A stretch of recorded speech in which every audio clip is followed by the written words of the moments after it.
What was your reaction to watching this yesterday? Well, I'm old school as far as a coaching and what a coach can bring to a young person.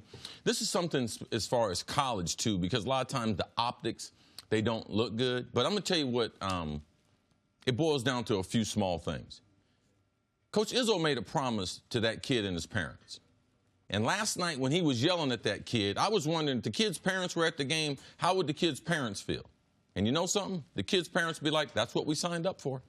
When he sat in our living room, he told us, I'm going to promise you, I'm going to be on your son. I'm going to grow him from a young boy into being a real man, and I'm going to get him his college degree. Those are the things that Coach Izzo promises kids and their family. And that's what Aaron Henry got last night. You don't want to rebound? You don't want to run back on defense? You're going to get chewed out by the coach. And I believe that this coaching will always be effective. I talked to Coach Izzo last night. We went over this, the things he was saying, why he was disappointed, and he just believes in society, people are just getting soft. They don't want to be pushed. They don't want to be driven, and there's a certain standard in every business. And in his business, he set the standard. He is one of the icons that we have coaching. And if I had a kid who can play basketball, he could play for Coach Izzo. So I've evolved on this over the years because I used to instantly hate it on the college level because it felt to me like there was such a departure in power between the millionaire employed coach and the teenage or young 20s college athlete. And then I got to know a coach named Frank Martin who coached at the University of South Carolina. And I know how his players talk about him, the relationships that he has with them long-term throughout their entire lives. And he is a yeller and a screamer. And Frank's gotten in trouble in the past for being a guy who might tap you on your chest a bit. And then through Cris, I got to know Coach Izzo a little bit. Not the way Cris does, but a little bit. And the way his players swear by him post-graduation. And graduation's important now because he graduates as many of his players as anybody in college basketball. And the other element of yesterday that I think makes this where you have to evaluate it individually is you saw that the other players on the team felt licensed to grab Coach Izzo. Some of these coaches, when they are losing their mind, that don't have the relationship with the players, nobody can go near them. Other coaches can't go near him, much less one of the players. Cassius Winston grabs him and pushes him down. Another player grabs him and brings him back. Cassius said after the game that he talked to Coach Izzo and said, let me talk to Aaron. I think I can get the message across. And so I can't sit here and say Tom Izzo is a bad guy because of this. His players adore him. And Chris's point that they know what they signed up for, he's been doing this on national television for 25 years. They know this is the style of coaching they're going to get. Now, after the game, could he have said, and if he was asking my counsel, which he's not, listen. He's not. I understood, but what my counsel would have been, something along the lines of, hey, Aaron was making a mistake. It's a very big game. I needed him to understand what I needed him to do. Could I have done it a little differently? I could have. But I don't think he thinks he wanted to do it differently. I think he thinks this is exactly the way that young man needs to be coached. And since you have a list... Yeah, how do you prepare for the show? What do you mean, how do I prepare for the show? You have a style. I have a style. It's absolutely. yours. Correct. Okay. It does not mean it's for everyone else, is your point. Abso-freaking-lutely.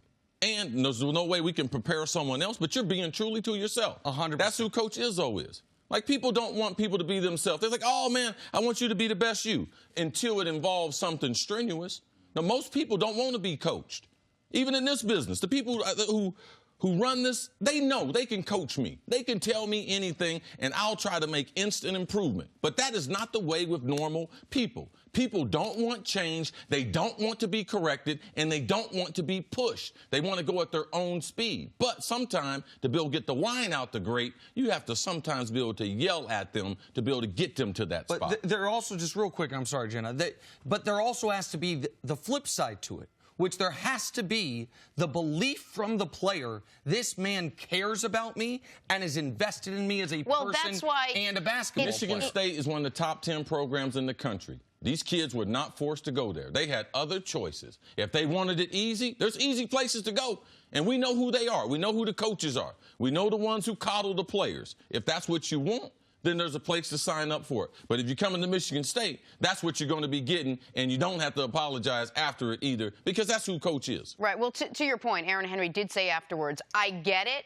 I've seen worse from him in practice. It actually isn't that huge of a deal, and he understood it, and the criticism was twofold. What you said, the fact that he doubled down on it afterwards, and that it actually happened in of itself. And you just wonder if you think players are looking for a different style of coaching, where that is even effective with today's players. They get ready to go to the It's still NBA. effective. The most successful coaches we have, Bill Belichick. Style what? Just like that. College football, the greatest of all great. Who is it? Nick Saban. Style what? Just like that. Coach Izzo wish he was coaching football because they allow football coaches to get away with it more than that. And he also talked about spring football. Right. He's already. And before I let you go, we're getting excited for football. But the point that I was making there at the end, and I think it needs to be heard, is that it only works, I think, long term, if your players believe you are invested in them. We've seen a lot of college coaches that are this style of coaches that burn out or flame out or don't last. I always think in athletics, this will always have a spot.